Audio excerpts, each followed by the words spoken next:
સમાચારમાં આગળ વાત કરીએ તો દ્વારકાના કંડોરણા ગામમાં જર્જરિત શાળામાં બાળકો જીવના જોખમે અભ્યાસ કરવા મજબૂર બન્યા છે। કંડોરણા ગામમાં આવેલી પ્રાથમિક શાળામાં 115 જેટલા વિદ્યાર્થીઓ અભ્યાસ કરે છે, પરંતુ શાળાની દિવાલોમાં છત પરથી તિરાડો પડી જતા પોપડા અને બારી પણ તૂટેલી હાલતમાં જોવા મળી। શાળામાં ધોરણ 1 થી 8ના વિદ્યાર્થીઓ પોતાના જીવના જોખમે અભ્યાસ કરે છે।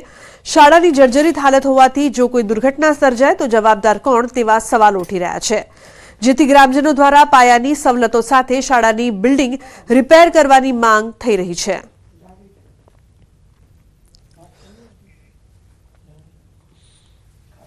તમે અત્યારે જોઈ રહ્યા છો કે બાજુમાં પ્રાથમિક શાળાનું બિલ્ડિંગ છે, એ 30 વર્ષ જૂનું છે।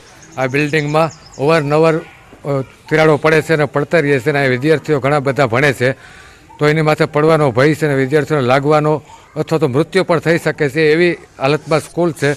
અહીંના શિક્ષકનો સારા છે, સારું ભણાવે છે, પણ અમારી નિશાળ ખૂબ જ જૂની છે, તેમાં અકસ્માત થવાની મને ખૂબ જ બીક લાગે છે, તે માટે અમારી શાળાને તમે નવી બનાવી દો।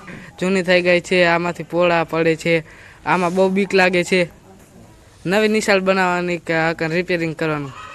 દેવભૂમિ દ્વારકા જિલ્લાના કંડોરડા ગામે આવેલ પ્રાથમિક શાળાના હું આપને દ્રશ્યો બતાવવાની કોશિશ કરીશ। કંડોરડા ગામે આવેલ પ્રાથમિક શાળાની હાલત જર્જરિત હોય, અહીં 115 થી વધુ બાળકો અભ્યાસ કરતા હોય છે, ત્યારે આ કંડોરડા ગામની છતના જે દ્રશ્યો છે તે આપ સીધા જોઈ શકો છો। અહીં 115 જેટલા બાળકો પોતાના જીવના જોખમે અભ્યાસ કરી રહ્યા હોય તેવો માહોલ જોવા મળી રહ્યો છે।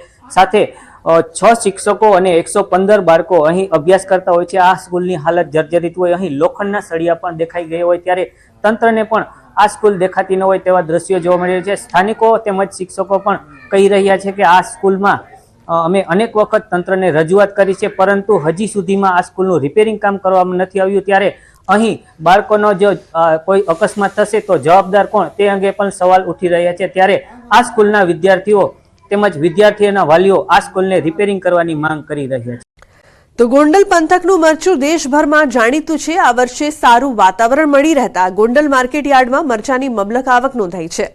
ગયા વર્ષે પ્રતિમણ મરચાનો ભાવ 1800 થી 5000 રૂપિયા સુધી બોલાયો હતો, જે ભાવ આ વર્ષે 800 થી લઈને 3700 સુધી બોલાવાયો છે।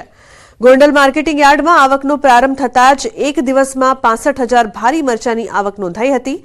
હાલ ગોંડલ માર્કેટિંગ યાર્ડે મરચાની આવકથી છલોછલ ભરાયું છે। ગોંડલ માર્કેટિંગ યાર્ડમાં જેતપુર, ધોરાજી, જામકંડોરણા, લોધિકા, કોટડા, સાંગણી, પડધરી તેમજ રાજકોટ તાલુકાના ગામોમાંથી ખેડૂતો મરચું વેચવા આવતા હોય છે। ખાસ કરીને દક્ષિણ રાજ્યમાં ગોંડલના મરચાની વિશેષ માંગ રહેતી હોય છે। આ વર્ષે યોગ્ય વરસાદ અને યોગ્ય વાતાવરણના કારણે મરચાનો પાક વધુ ઉત્પન્ન થયો હોવાથી આવકમાં પણ વધારો નોંધાયો છે।